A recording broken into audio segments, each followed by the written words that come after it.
Hi guys, সবাই কেমন আছেন?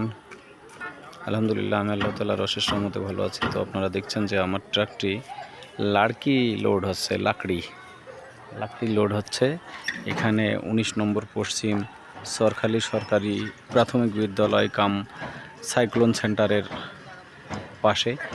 এটি কিন্তু ভান্ডারিয়া উপজেলার পিরোজপুর জেলার ভিতরে ভান্ডারিয়া উপজেলা। এই যে আপনারা দেখছেন ভান্ডারিয়া পিরোজপুর। আর এখান দিয়েই বাস চলে আসছে, হানিফ পরিবহনের একটি বাস। এটি পাথরঘাটা হয়ে কিন্তু পাথরঘাটা হয়ে চলে যাচ্ছে